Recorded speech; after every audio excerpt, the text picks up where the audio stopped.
Hello, little Timmies. And today we are going to be talking about the NBA All-Star starters because that just got announced. And it's most of them are what I personally expected. So if you don't understand the All-Star game and it's your first time, I'll explain it. So basically, how it works is there's two All-Star captains. This year it's LeBron James and Kevin Durant, which is the number one person voted by fans in each conference, or the West and East. So they're going to be picking their teams. And there's a player pool that they get to pick from. And there's going to be starters and the bench. But the bench has not been announced yet. They've only announced the starters. And the voting is determined 50% fans, 25% NBA players, and 25% other media panels and stuff like that. So, yeah. So in the West, we have the two guards for the West starters are Stephen Curry and Ja Morant.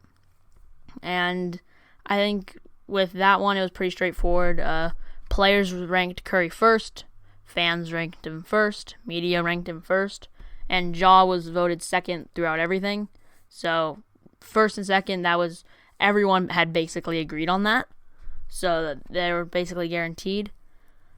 And then for the front court for the West, it's LeBron James, Nikola Jokic, and Andrew Wiggins. So with this one, LeBron was a for sure, and Jokic was a for sure. But Wiggins, I personally didn't think that he was even going to be an all-star, let alone an all-star starter. So I think that's pretty good for him, but I don't really think that he should be an all-star starter. But I understand that it's everything that's been going on with people getting injured and stuff like that. Because I thought Draymond should have been an all-star starter. He was also ranked third by the players, which means that the players thought that he should have been the last starter. But Draymond just got injured, so... but Wiggins was rated fifth by the players, which means they thought he should have been on the bench. And then by the fans, he was ranked third. And then by the media, was ranked sixth. So, I think it's just because Draymond was injured, Paul George is out for the season, Anthony Davis has been injured, he just came back and played against the Brooklyn Nets and plays really good. But the forwards this year haven't really been that good. The only person I can see you having over him is you could have had Draymond because he's going to come back. Maybe Rudy Gobert, Karl Anthony Towns. I could even still see AD being over him just because he's already come back from injury, but he's missed a lot of time. But at first, seeing Andrew Wiggins as a starter, you're like, that's not right. But looking at everyone else who he's ahead of, I can see how he's a starter. But in a normal season where everyone's healthy, and that's not very likely for any season, but in a season where players like Paul George and Anthony Davis are fully healthy, I do think that he wouldn't even be an all-star. But because they've been injured, he is an all-star. So let's move on to the East. And in the East, the two guards are DeMar DeRozan and Trae Young. DeMar DeRozan was ranked first by players, fans, and media. So he was number one. I personally, at first, didn't have him as an all-star, and then he started hitting game winners and stuff like that. And because it was between him and Zach LaVine. And after he started doing all that stuff, it showed me that he was the number one option. So I had him as a starter. And then the second starter, who's Trae Young, he was ranked third by the players. Zach LaVine was actually ranked second. And Trae Young was tied with James Harden for the same amount of votes by the players. And then Trae Young was voted second in fans and second by media, so he's number two. But yeah, I see this one. I don't really have any problems with this. DeMar DeRozan and Trae Young.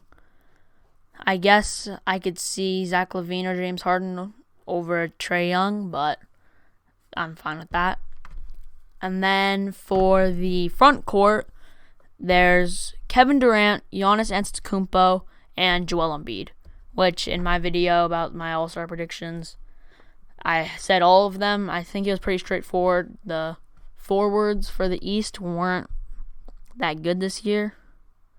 And the people behind them, Jason Tatum, he's been picking it up later in the season.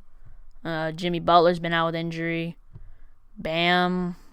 Pascal Siakam, the Toronto Raptors haven't been doing that good.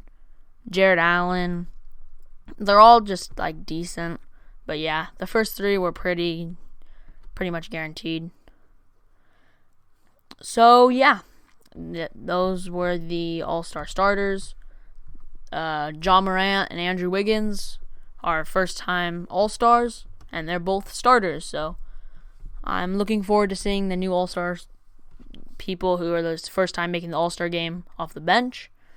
And I'll make a video when that's revealed. I'll talk about the bench. But yeah. Make sure to like and subscribe. And I just want to talk about the fact that I haven't really been uploading. I'm going to upload tomorrow. That video, I'll talk about my trade predictions for the trade deadline. But there hasn't really been much to talk about. So once there's more news within the trade deadline, when there's like trades happening and stuff, I'll be able to make more videos. But right now there hasn't really been much to talk about. So once that picks up, I'll start making more videos. So, bye.